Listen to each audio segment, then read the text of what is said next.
بسم الله الرحمن الرحيم. السلام عليكم ورحمة الله وبركاته. الحمد لله رب العالمين، والصلاة والسلام على أشرف الأنبياء والمرسلين وعلى آله وصحبه أجمعين. أما بعد، jana tulisoma kisa kinachofuatia baada ya kisa cha mwanzo cha Nabii Zakaria na mwanawe Nabii Yahya. Kisa kilichofuata ni kisa cha Bi Maryam na mwanawe Nabii Isa, na tukasoma yale ambayo ni mafunzo tunayoyapata ndani ya kisa hiki. Kwa Mwenyezi Mungu Subhanahu wa Ta'ala anaeleza kwamba siku ya Kiyama, mwisho wa mtiririko wa aya hizi, wale waliokuwa madhalim wakipinga na kutofuata mafundisho yale ambayo Mwenyezi Mungu anataka yafuatwe, wakijifanya hawaoni wala hawasikii, Mwenyezi Mungu anasema kule watasikia vizuri sana na wataona vizuri sana siku ile watakayokuwa sasa wanakutana na Mola wao kule akhera, au siku ya Kiyama. Baada ya kuwa duniani walikuwa viziwi na vipofu, hawaoni chochote, lakini kule kuona kwao kule Kiyama hakutowasaidia chochote, kwa sababu kule sasa ni uwanja wa hesabu, sio tena wa kutenda. Kisha baada ya hapa, leo tunasoma kisa cha Nabii Ibrahim, ambaye Mwenyezi Mungu Subhanahu wa Ta'ala ameweka hichi ndio kisa kinachofuatia baada ya kile tulichosoma jana. Aya ya 41 mpaka aya ya 50. Mwenyezi Mungu anasema baada ya bismillahir rahmanir rahim, wadhkur fil kitabi Ibrahima, na mtaje, wasomee habari zake kwenye kitabu hiki Nabii Ibrahim. Innahu kana siddiqan nabiyya, kwamba huyu alikuwa ni mkweli na alikuwa ni mtume wa Mwenyezi Mungu.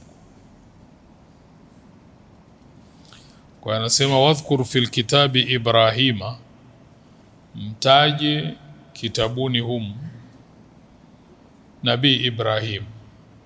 Na Nabii Ibrahim huyu, yani Ibrahim huyu, Mwenyezi Mungu anasema alikuwa mkweli, lakini pia alikuwa ni mtume katika mitume ya Mwenyezi Mungu, mwingi wa kusema kweli, moja ya sifa zake. Idh qala li abihi, Mwenyezi Mungu anasema mtaje Ibrahim kwenye kitabu hiki pale aliposema kumwambia baba yake Nabii Ibrahim akiitwa Azar, ya abati, ewe baba yangu. Kwenye lugha ya Kiarabu kwamba ya abati ina maana ni kwa mtu anamuita baba yake, lakini kwa upole, kwa unyenyekevu, kwa heshima na kuonyesha thamani ya hali ya juu. Kwa hiyo Nabii Ibrahim anafanya kazi ya kumlingania baba yake kwenye dini, anafanya kazi ya kumlingania kwenye haki.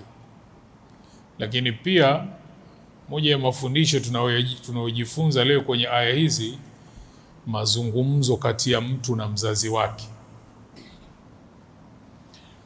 Kwa hiyo ya abati ni neno linaonyesha heshima, thamani ya hali ya juu, unyenyekevu wa mtoto kwa mzazi wake, kumwambia baba yangu. lima ta'budu ma la yasma'u wa la yubsir, kwa nini baba unaabudia kile ambacho hakisikii wala hakioni? Sababu huyu mzee Azar alikuwa akiabudia masanamu.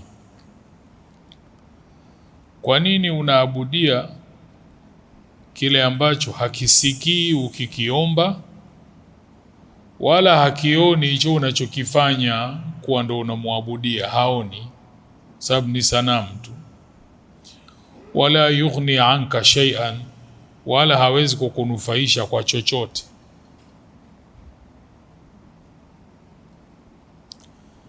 Nayo alikuwa ni hayo masanamu.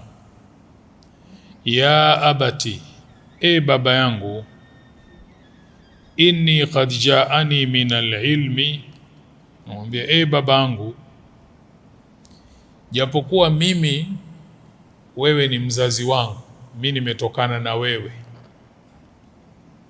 na ukiniona unaniona mimi mtoto mdogo kabisa, mwanao, lakini mimi mwanao nimejua mambo, Mwenyezi Mungu kanifungulia elimu, ma lam yatik, ambayo wewe hujui, haija kufikia.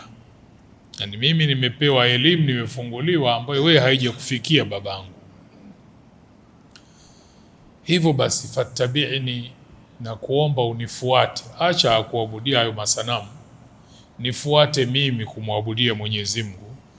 Ahdika siratan sawia, nitakuongoza kwenye njia ya sawasawa.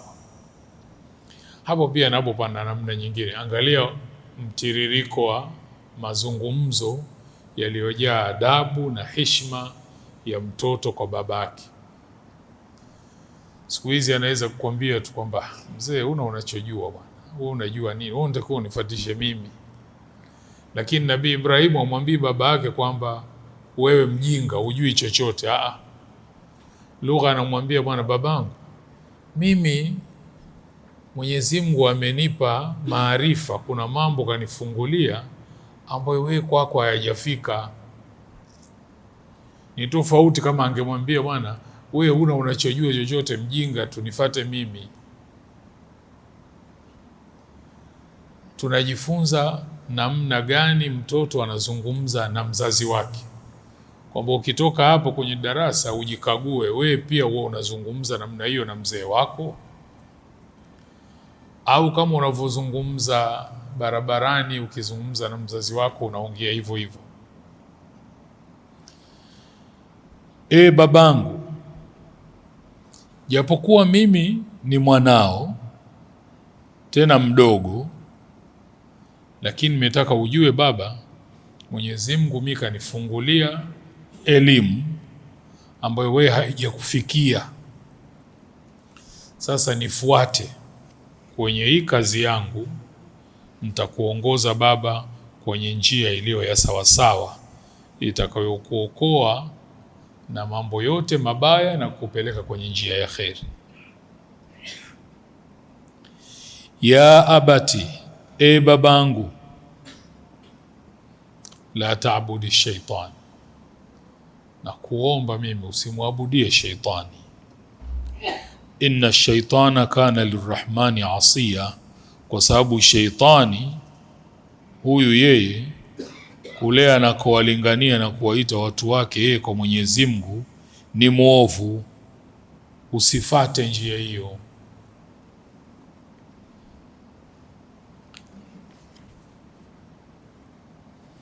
Kwa hiyo anamwambia usimtii shaitani, kwa sababu kuabudia masanamu ndio njia ya kumtii shaitani. Na shaitani huyu kwa Mwenyezi Mungu ni asi aliye mkubwa kabisa. Ya abati, babangu, inni akhafu an yamassaka adhabu min arrahman, mimi naogopa na hofu juu yako wewe isije ikakupata adhabu kutoka kwa Mwenyezi Mungu kwa kubaki kwako huko kwenye masanamu. Fatakuna lishaitani waliyan, halafu kwa kupatwa na adhabu ya Mwenyezi Mungu ikawa shaitani ndio mlinzi wako, ndio rafiki yako, ndio mwenzako kule katika moto wa Jahannam. Naogopa. Huu ndio mtiririko wa maneno ya Nabii Ibrahim. Anazungumza na babake, japokuwa babake anaabudia masanamu na yeye ni mtume, lakini angalia mtiririko wa mazungumzo yake kati yake na mzazi wake, ili kusaidie na wewe ujikague kwamba mzazi wako wewe haabudii masanamu, Muislamu mwenzio pengine kama wewe unavyoswali na yeye anaswali, au wewe umeanza kuswali yeye hajaanza kuswali, unataka kwenda kuzungumza naye, au umeshakuwa unazungumza naye. Tizama mtiririko wa maneno haya, alafu ujiulize na wewe unasema naye hivyo? Au wewe ukifika pale unasema unajua watu wasioswali makafiri tu, mimi hapa nyumbani kwako nakuja nifanyeje tu? Huyu anaabudia masanamu, na Nabii Ibrahim ni mtume, amepewa kazi na Mwenyezi Mungu ya kuwalingania wale waache ibada ya masanamu, lakini hivi ndivyo wanavyozungumza na baba yake. Kwa hiyo tuchukue mafunzo ya kwamba kazi ya dawa inataka lugha nzuri, utaratibu mzuri, ili uweze kufikisha, kwa sababu dawa ni neno la Kiarabu. Kiingereza unaweza kusema invitation, Kiswahili tunasema mwaliko. Sasa mimi nikichukua kisu nikakuwekea shingoni, bwana na kualika chakula nyumbani kwangu, utakuja kweli? Sababu itakuwa huu sio mwaliko, wewe sasa una mipango mingine. Kwa hiyo dawa ndo hii. Nabii Ibrahimu anamwambia babake kwamba baba, bwana mimi mwanao, lakini Mwenyezi Mungu amenifungulia maarifa ambayo wewe hajakufikia. Sio hujui, hajamwambia hujui. Anasema Mwenyezi Mungu, mimi qad jaani min alilmi ma lam yatik, mimi Mwenyezi Mungu kanijalia elimu ambayo kwako haijafika. Sasa mimi ninachokuomba fattabi'ni, na kuomba mzee nifate mimi, nitakuongoza kwenye njia ya sawa sawa.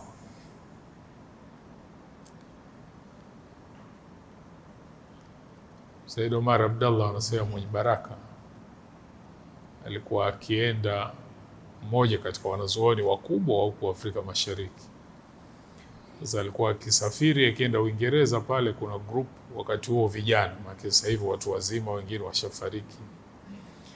Kwa hiyo miaka hiyo sasa 60 huko 70, watu ndio wana mambo ile ya Marxism na nini, lakini yeye anakutana nao, bado anazungumza nao. Sasa wengine wakafika pale, sasa wameanza kuingia msikitini. Siku moja, mara nyingi akienda anakwenda pale BBC Bush House kurekodi hivi vipindi hivi na nini, anatoka akakutana na mmoja ambaye hajaanza kuswali yule, lakini akaja kumsalimia. Yeye akasema bwana, huyu kijana mzuri sana. Sasa huyu ambaye naye alikuwa haswali kama yule, sasa kaanza kuswali saa zote, akija shekhe yuko naye, yeye anamwambia shekhe, lakini haswali yule. Wewe mwenye baraka akamwambia, kama ulivyokuwa wewe zamani, kwamba na wewe ulikuwa vile vile umestahamiliwa, sasa unaswali. Utaratibu wa da'wa. Sasa sikwambii iwe kati yako wewe na mzazi wako. Kule kuwa anafanya yasiyofaa sio kibali cha wewe kumvunjia adabu, kumvunjia heshima, kumwambia kwenye lugha unayotaka wewe. Mwenyezi Mungu amesema kwenye Qur'ani kule tena, wasahibhuma fi dunya ma'rufa, pamoja na kwamba hawako upande wako, lakini kaa nao, ishi nao katika dunia kwa wema. Kwa hiyo wapo wengine akiingia kwenye Uislamu anaambiwa na mashekhe wake wale kwamba sasa kule bwana kwa babake na nini kule, yani akate kila kitu. Hata akiambiwa bwana babako anaumwa, anasema unawatakia nini washirikina wewe, yani kule tena. Sasa ni kutokuelewa. Tunaangalia Nabii Ibrahimu mtume anazungumza na babake kumlingania, na sasa ukiwakata hao kwamba hao ndo washirikina na nini, sasa utawafikishiaje hiyo dawa? Na ukienda pale kwa jeuri yule atasema kama hivyo nyumbani kwangu usije. Na akifariki yule mzee wako ndo sio Muislamu, wewe ndo huja kwenda, utawafikiaje wale ndugu zako? Sababu wale wataambiana, huyu bwana hata baba alipokufa hakuja, sasa hivi anataka kutuambia nini? Hatutaki kumuona. Kati ya wewe na wale, wewe ndo una wajibu wa kufanya kazi ya dawa. Kwa hiyo ukifunga hiyo milango yote, wewe ndo utabeba dhima sasa, kwa sababu umeifunga mwenyewe, huwezi kuwafikia. Ili mradi tunachojifunza utaratibu mzuri wa kufikisha ujumbe wa Mwenyezi Mungu katika njia iliyokuwa nzuri kwa yoyote unayemfikishia, lakini tahadhari kubwa zaidi wewe mtoto kufikisha kwa wazazi wako.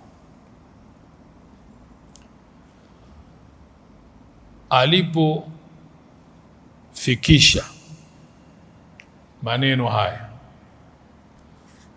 majibu ya mzazi yalikuwaje? Mzee Azar qala, Mwenyezi Mungu anasema, akasema kumwambia mwanawe, araghibun anta an alihati ya Ibrahim. Hakurudisha kumwambia mwanangu, kamwambia wewe unakataa unakataa kuabudia miungu yangu mimi Ibrahim, wewe unakataa, uridhii, unaacha.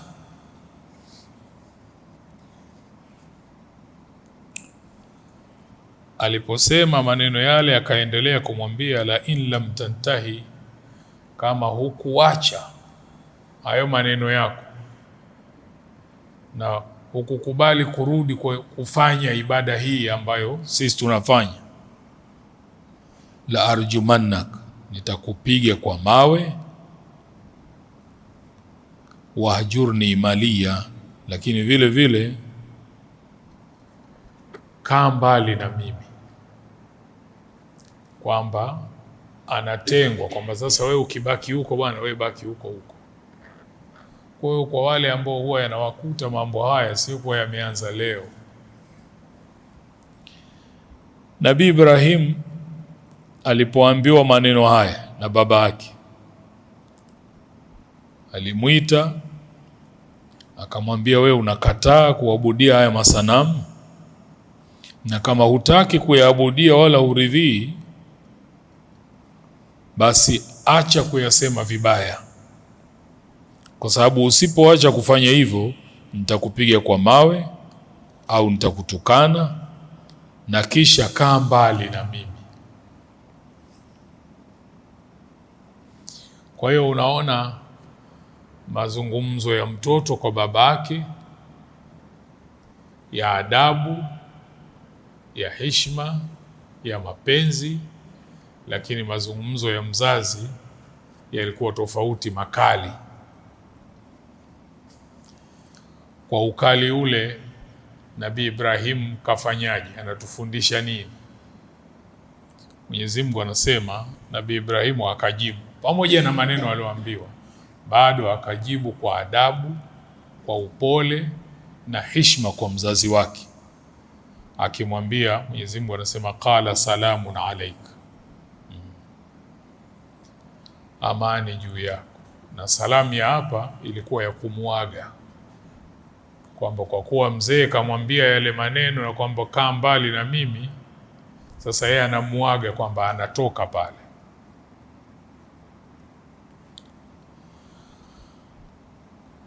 Wanazuoni wakafasiri pia salamu ya hapo ya kumwaga ni pia kama vile kumwambia mzee, bwana, mimi sitokuudhi, hutonisikia na kusema kwa vibaya na kupandishia sauti, mimi tu najiepusha na wewe, lakini huko ninakokwenda huko, astaghfiru laka rabbi, nitakuombea kwa Mwenyezi Mungu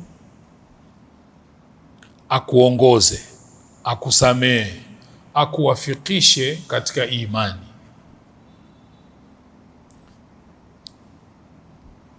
Kwa sababu Mola wangu mimi ni mwingi wa wema,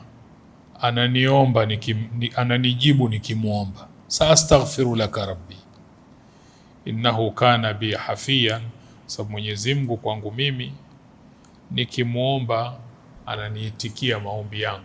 Kwa hiyo nitakuombea kwa Mwenyezi Mungu. Pia ni fundisho jingine, kwa sababu sisi, mtu anaweza kwenda kwa upole kwa mzazi wake, mzazi akiwa mkali na yeye anakuwa mkali, afu akiuliza nasema, bwana, mimi nimeenda pale taratibu, bwana ananipandishia bwana. Nabii Ibrahimu anaturudisha kwenye utaratibu kwamba huu ndo Uislamu. Heshima, hadhi na thamani ya mtu haiondoki kwa sababu tu kile alichosimamia yeye ni tofauti na ulichosimamia wewe. Unamlingania, lakini bado nafasi yake inabaki pale pale. Kwa hiyo pamoja na baba yake kuwa na maneno makali, lakini yeye anamuaga na kumwambia atamuombea kwa Mwenyezi Mungu amzindue, amuongoze katika kheri.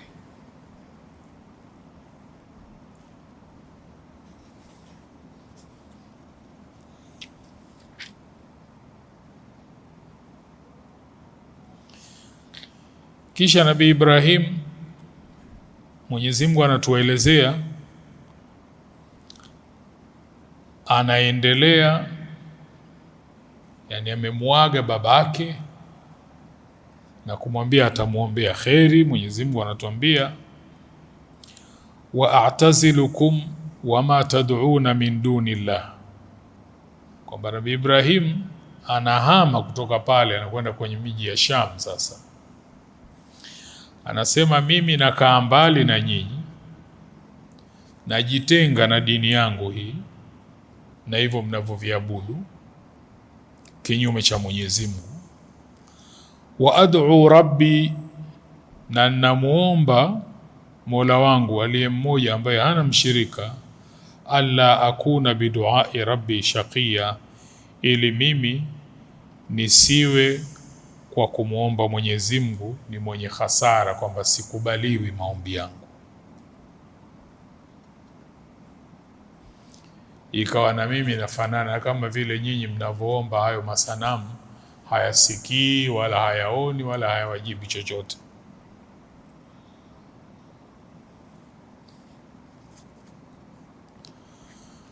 Mwenyezi Mungu anasema, falamma atazalahum, zama alipojitenga nao. Sababu huo nao ni mtihani mwingine, kwamba sasa anajitenga kwenye watu wake, wazee wake na kila kitu, anakwenda pahala mbali na pale, kila kitu huko ni kipya kabisa. Lakini kujitenga na baba yake na watu wake, na kuacha ardhi yake na mji wake aliyouzoea, wama yaabuduna min dunillah, na alipojitenga kuwa mbali na vile wanavyoviabudu ambavyo si Mwenyezi Mungu, wahabna lahu Ishaqa wa Yaqub, Mwenyezi Mungu akamzawadia kumpa watoto Ishaqa na Yaqub. Wa kullan, kama kumpa watoto tu haitoshi, kila mmoja katika hao anasema ja'alna nabiyan, tukamfanya kuwa ni mtume. Kwamba alipotii ile amri ya kujitenga, kuwa nao mbali na yale wanaoyafanya, Mwenyezi Mungu akambadilishia kumpa jamii iliyo bora zaidi kuliko ile. Akampa Ishaqa, akampa na Yaqub. Kama hiyo haitoshi, wa wahabna lahum min rahmatina, Mwenyezi Mungu anasema na tukawapa wao kutoka katika fadhila zetu na rehma zetu. Wakapewa nini? Utume, mali, watoto, vyote hivyo Mwenyezi Mungu akawapa. Lakini anasema waj'alna lahum lisana sidqin aliya, cha mwisho Mwenyezi Mungu anachokieleza hapa, akawajaalia kizazi kile kinatajwa kwa wema mpaka mwisho wa dunia.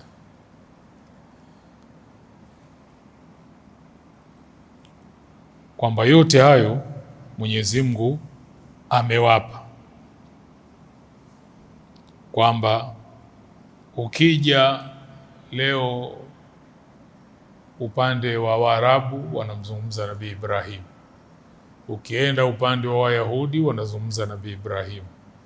Kile wale kama alivyotuambia Mwenyezi Mungu wameendelea na wanaendelea kutajwa kwa wema, lakini msingi wake ni kutekeleza na kufata maelekezo ya Mwenyezi Mungu Subhanahu wa Ta'ala, yanayoanzia kwa Nabii Ibrahim kufikisha ujumbe wa kumlingania mzazi wake, lakini katika utaratibu wa adabu na heshima, bila kuvunja, bila dharau, bila kuonyesha kibri na jeuri kwa mzazi wake.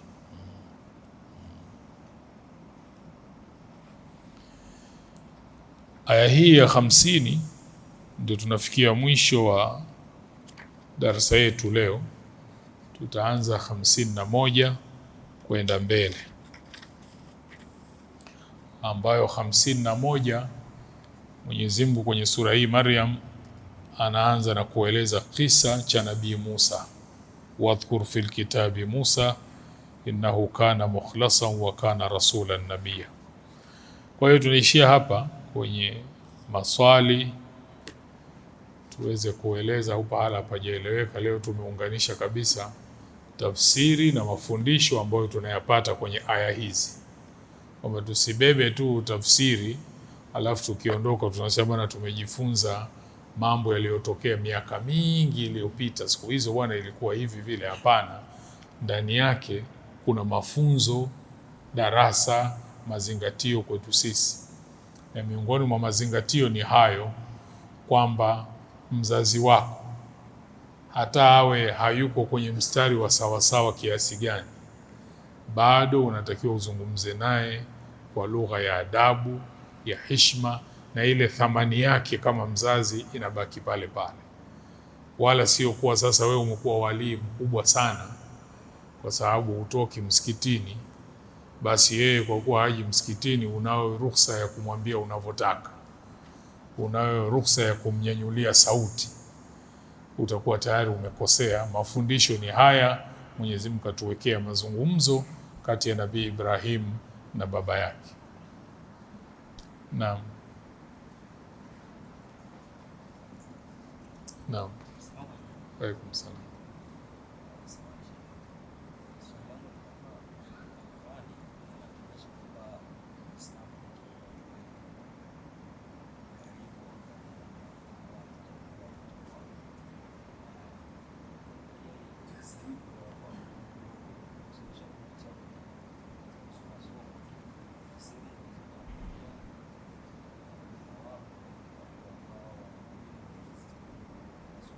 Hata sikusikii vizuri.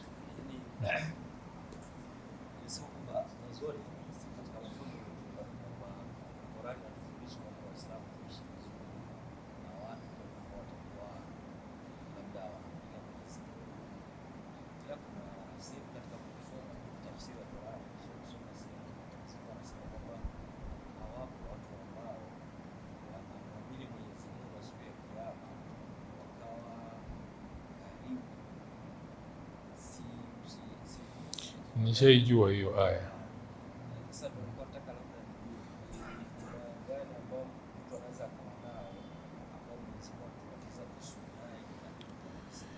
Kilichozungumzwa pale ni kumfanya ndo mwandani wako, confident wako, si umenielewa? Kwamba hiyo Mwenyezi Mungu anataka tuchukue tahadhari upande huo, kwamba kaa naye ishi naye kwenye taratibu nzuri, lakini hawezi kuwa huyo sasa ndo confident wako, sawa? Kwa sababu wote waliofanya tofauti na hivyo wameangamia, sio? Umenielewa? Lakini hapa tunachozungumza hasa, tulichosema leo, utaona ni mtoto na mzazi wake, sawa? Kwa sababu leo tunao watu wameingia kwenye Uislamu, lakini wazazi wao hawako kwenye Uislamu, na kisha wanapata watu wanawaambia kwamba yeye akishakuwa kwenye Uislamu, wale kule hana haja ya kushirika, washirikina tu. Unaona, kwa hataki kutana nao, anawapita tu, hata hapiti kutaka kuwajulia vipi wazee hali zenu na nini. Na wale wakionyesha kwamba kidogo hawakufurahishwa, aye huku kwa walimu zake wanamwambia umeshamaliza, yani wewe sasa bwana, ndugu zako Waislamu hao tena achana nao, si? Umenielewa? Ndio tunachokisoma leo. Lakini kingine, unazungumzaje na mzazi wako? Kwa sababu utaona Qur'ani bado inaishi, kwa sababu leo, nikisema leo nakusudia zama zetu hizi, mazungumzo kati ya mzazi na mtoto, utaratibu wake uko tofauti sana. Unaona, wale watoto wa zamani ambao wengine wamo msikitini wanajua wao walikuwa wakiongeaje na wazazi wao. Wakisikia leo wazazi wa sasa wanavyosemeshwa na watoto wao, wanatamani kuanguka. Lakini wewe unamsemesha mzazi wake hivyo, hakosekani msikitini. Ana vituo vya yatima 5 6, vyote anakwenda kulisha yeye, anafanya kheri nyingi tu, lakini hapa hapaoni. Ndio tunaogopea yale tuliyosoma nyuma kule, kul hal unabbiukum bil akhsarina a'malan, kwamba huyu kumbe matendo yake ni hasara tu, lakini mwenyewe anaona anafanya vizuri. Sawa, tumekuwa tunarudia sana hapo, kwa sababu ndio imeenea hivyo, kwamba hata mtoto akiwa anamfanyia jambo mzazi wake, yeye kwenye akili yake anaona anamsaidia. Sijui umenielewa? Sasa hapa tunazungumzia hiyo. Lakini wale ambao huna nasaba nao, lakini unaishi nao kazini, mtaani, wakati mwingine nyumba moja, kuwafanya wandani wako, hicho ndio kitu ambacho naambiwa hicho hapana. Lakini kukaa nao kwa wema liko pale pale bado. Sijui umenifahamu? Kwa hiyo hizo aya hazigongani. Naam. Waalaikum salaam. Mimi nauliza sababu baada ya Ibrahim kuele maneno na baba yake akamwambia na akamwahidi nitaenda kukuombea na kukuletea. Qur'ani inasemaje kuhusu baba yake aliyeongoka hadi kwenye mazingira yale yale kwa sababu yeye ni Mungu. Hili mbili inatufundisha kwamba unapokataliwa na jamii yako ujitenge pembeni au uwe nao karibu pia uendelee kuwalingania, kwa sababu mcha Ibrahim aliondoka akaendelea kuwa na kizazi chake na wakajaliwa kuwa ni manabii.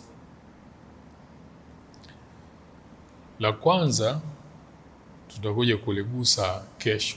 Tulisema nyuma Qur'ani huwa inaeleza jambo, alafu hapa katikati kuna kama kitu kinaachwa, lakini ukitizama aya hii, ukija kusoma hii, unaambiwa hapa katikati kulitokea nini. Kwa hiyo tutakuja kuizungumza. La pili, kwa mitume ili wahame ni mpaka apewe amri kwa bwana, sasa hapo hama, nenda pahala fulani. Sijui umenielewa? Lakini darasa tunalolipata sisi hapo ni kwamba inawezekana ukawa unafanya kazi ya dawa, lakini kwenye mazingira yale unaona kabisa badala ya wewe kuwasaidia wale, na wewe utaingia kule. Sasa hapo vile vile inabidi wewe sasa lazima ujitenge, usije na wewe ukaingia huko. tuliwahi, kama tunavyosema Qur'ani inavyotufunza kwenye kisa cha Nabii Shuaib, tulisema hapa kwenye hutuba, yeye kawaambia watu wake, bwana, inni arakum, mimi nawaona mko katika hali nzuri, kwani mnaendelea kufanya ujanja kwenye mizani? Unaona, na wao walikuwa tayari wana uwezo mkubwa na kila kitu, lakini wale wanasema huku kuswali kwako tena ndio unatuingilia hadi kwenye biashara zetu, tusifanye tunavyotaka. Ukasema wakati ule wale walisema vile, lakini sasa hivi unaweza kuwa uko sokoni na wafanya biashara wenzio, au wewe ndo mpya pale, umeingia sokoni, bwana jamani, huyu kuna mtu kwa kuombea, na wewe unauza mchele na wale, alafu pale unaukuta utaratibu ambao wewe unajua kabisa utaratibu huu sio halali. Ukisema wale wanaambiana kama watu wanabishwa hivi kwamba naona tena kaja mjahidina jamani, tutakuwa tufanye biashara tena. Huyu kwanza, huyu si mswalihina. Sasa wewe ndo unapima kwamba kuwepo pale wewe utaweza kuwasaidia wale, au matokeo yake na wewe utazama kule ndani. Kwa mizani utakuwa nayo wewe. Ukiona kila ukiwa nao wale, ndio tunasema hata kwenye marafiki, ukiona kila lile kundi ukiwa nalo, unaona kama imani yako inazidi kupungua. Yale mambo ambayo kikawaida unayogopa pale yanaonekana ya kawaida, hao inabidi uwakimbie. Wakati fulani kulikuwa na biashara, vijana wengi wanatoka wanapeleka biashara Msumbiji. Sasa tulikuwa na kijana, lile ndo kundi lake, siku zote anasafiri nao, lakini mara hiyo sasa kaoa kama miezi miwili nyuma, na wale wengine wote hawajaoa. Alipokwenda, aliporudi, akanitafuta akaniambia, bwana ustadhi, bwana, yani mimi naona lile kundi siwezi kusafiri nalo tena. Namuuliza vipi? Anasema tunajua safarini namna tulivyokuwa nao wale, mpaka walinifikisha pahala nikawa najuta kwa nini nimefanya haraka kuoa. Kwa hiyo maana yake tayari hilo lilikuwa kundi ambalo linamfanya yeye aone kule kuoa kumbe kakurupuka. Alitakiwa yani yeye aliyofanya kheri anajiona ndo kama kafanya dhambi. Sasa ukiwa kwenye mzunguko wa watu wa namna hiyo, lazima ujue kwamba hapo ni hatari. Uko nao wewe, umezoea unaswali kwa wakati, lakini wale watu uko nao ukianza kuwakumbusha sala, wanakuambia bwana, watu wameshaswali sana hapa sasa hivi, subiri bwana. Sasa hivyo vyote tayari vinakufanya wewe mwenyewe uanze kustuka kwamba hapa nilipo niko sawa sawa, na je, mimi nitawaweza hawa? Kwa sababu kushindwa kwingine ndio kushinda huko. Kwa hiyo kwa ujumla ni hivyo. Mitume wao ni kwa amri, kwamba sasa hama hapa, nenda kule. Na ndio unaona hapa, japokuwa ilikuwa ngumu kwa Nabii Ibrahim kuhama, lakini katii amri. Alipotii, Mwenyezi Mungu anasema kwa kutii kwake kampa 1, 2, 3, 4, 5. Kwa hiyo sisi hatuna wahyi tunaoteremshiwa, lakini ziko alama na ishara zitakazokuonyesha kabisa, bwana, kundi hili, hata wanafunzi na hasa wale ambao wanafika pahala sasa kwenye high school na universities, wanatoka majumbani wanakwenda, tunawalipia kwenye mahostel huko nako kuna mambo kweli kweli. Kwa hiyo lazima uweke utaratibu, kwanza useme naye, umzindue kila mara, lakini pia ukipata nafasi usione vibaya kukagua huko kwenye hostel, kwa sababu huko nyumbani anaweza kutoka yuko sawa sawa kabisa, lakini mambo yakaharibika huko. Na akiwa anakuja nyumbani kama binti, anahakikisha anakuja na mavazi yale yale, lakini akikuaga usimfate mtaa wa 3. Sasa huyu mwenyewe akienda kwenye ile grupu anayokutana nayo, inatosha pale kupata ishara kwa hawa hapa, mimi kweli nitafanikisha nilichokuja kufanya au la. Kwa hiyo ni hicho kwamba sisi tumepewa hiyo mizani ya kupima namna hiyo. Naam, Sheikh. Alaikum salaam.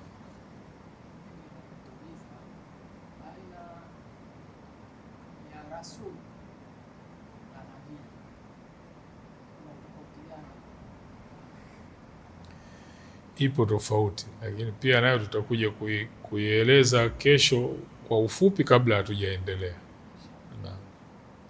Naam. Assalamu alaykum wa rahmatullahi wa barakatuh. Wa alaykum salaam. Sheikh, mimi swali langu nauliza kutoka kwa Nabii Adam alayhi salam mpaka kwa Nabii Ibrahim alayhi salam. Inaonekana hapa ilipita miaka mingi. Sasa je, katika muda huo hii dini ya Mwenyezi Mungu ilikuwa imefutika mpaka watu wakaona huyu sana? Au walikuwa wanapinga? Bana, hilo swali lako sijui kama nitaweza kulijibu kwenye muda huu, lakini tunachojifunza ni kwamba umeona hapo kwa Nabii Ibrahim halafu inakuja kutoka kwake tunazungumzia habari ya Nabii Ismail. Kutoka Nabii Ismail mpaka nasahau, kulikuwa na dola ilikuwa na nguvu kweli kweli, wanaitwa Nabateans, wanasema Kingdom of Nabateans. Hao waliishi kwenye Jordan ya leo. Hao ni nasabu yao inarudi kwa mtoto wa Nabii Ismaili akiitwa Nabit. Lakini hao ndio walikuwa wana masanamu wanaabudia makubwa, na bado leo kuna makumbusho baadhi ya vitu vyao vimebaki pale kule Jordan. Na hapo ni kama generation, kama nakumbuka vizuri, 23 24 hivi.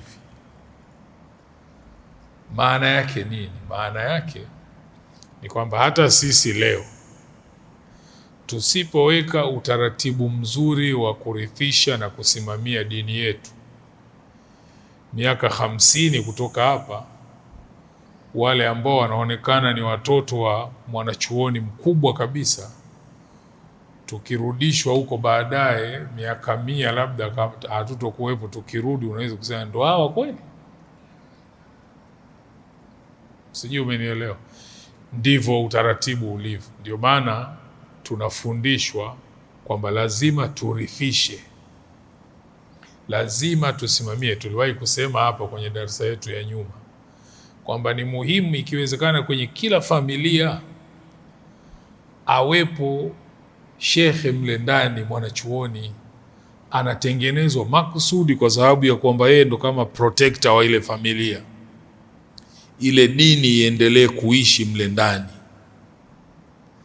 Lakini siku hizi vipaumbele ni taaluma nyingine.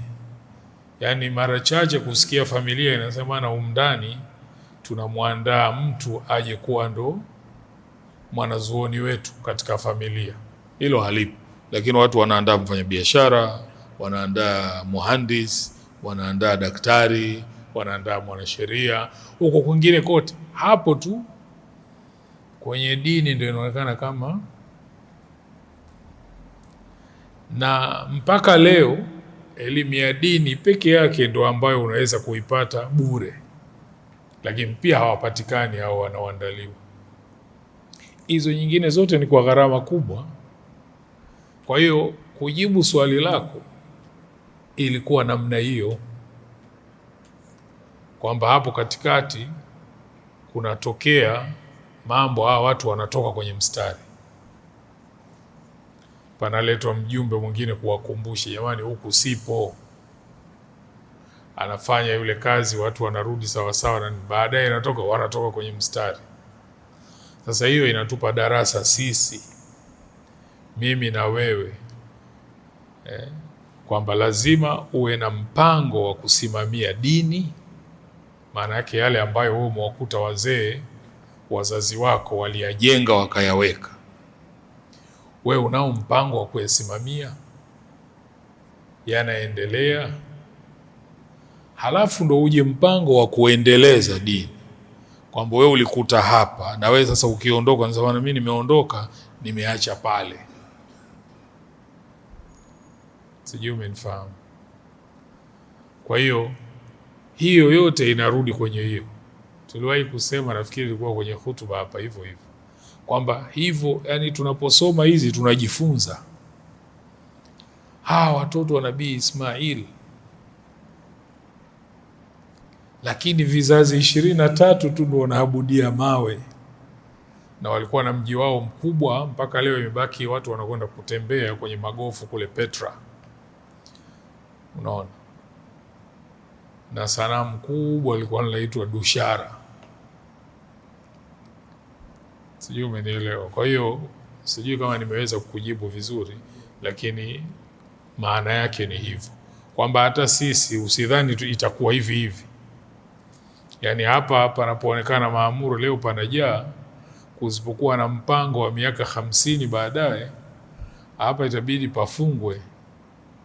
Unaona, kwamba wasema hapa panaonekana panafaa tufanye hoteli. Nasikia zamani hapa watu walikuwa wanaswali bwana, ulikuwa msikiti huu, kama hakuna utaratibu. Unaona, naeleza Mwenyezi Mungu watu wema, tutakuta kwenye sura hii Maryam, fa khalafa min ba'dihim khalfun adha'u as-salah wattaba'u ash-shahawa fasawfa yalqawna ghayya. Nasema kulikuwa na watu wema, kisha baadaye kikafuata kizazi nyuma yao. Generation hiyo ikaacha sala, ikawa inaendeshwa na matamanio ya nafsi zao tu, tofauti na walivyokuwa kule nyuma. Kwa hiyo sura ni hiyo, na hayo yapo, yanaonekana leo. Ukipata kitabu kile kaandika yule, nafikiri anatoka kwenye family ya kifalme kule Abu Dhabi na wapi, kafanya utafiti mkubwa kuandika ule utawala wa Kiislamu wa dola ya Kilwa. Ukisoma anavyowaeleza wale watu walivyokuwa na nguvu na dini yao na biashara zao na kazi zao, wakitetemesha dunia nzima huko, alafu ukitoka kwenye kile kitabu alafu ukaenda kule kutizama sasa watu walivyo, unasema wale watu wakirudi tena wanaweza kumwambia Mungu, bwana tuue tu tuondoke. Kwa hiyo sio jambo geni, yapo, lakini tunachojifunza hapo, mpango wa kusimamia dini na mpango wa kuendeleza. Sawa, wale wazee pamoja na hali zao zilivyokuwa, lakini mtu alihakikisha kama pahala kuna madrasa inasimama, yule mwalimu anamwangalia, kitu fulani kinakwenda, yamekwenda namna hiyo.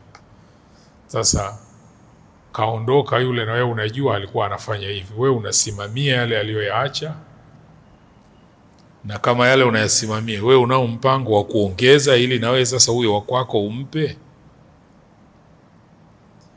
Wakati wa Nabii Nuh, mpaka alimuomba Mwenyezi Mungu, Rabbi la tadhar ala al-ardi min al-kafirina dayaran, waangamize wote, kwa sababu wale nao walikuwa wakiabudia masanamu.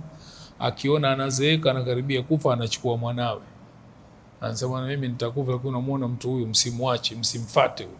La tadharunna alihatakum, msiache miungu yenu ya masanamu, bakini huku. Anarithisha. Kwa hiyo Mwenyezi Mungu atuwafikishe katika khairi. Rabbana taqabbal minna innaka antas samiul alim, tub alayna innaka antat tawwabur rahim, birahmatika arhamar rahimin. Wa sallallahu ala sayyidina Muhammad wa ala alihi wa sallam bifadli. Subhana rabbika rabbil izzati amma yasifun. Salamun ala al mursalin walhamdulillahi rabbil alamin.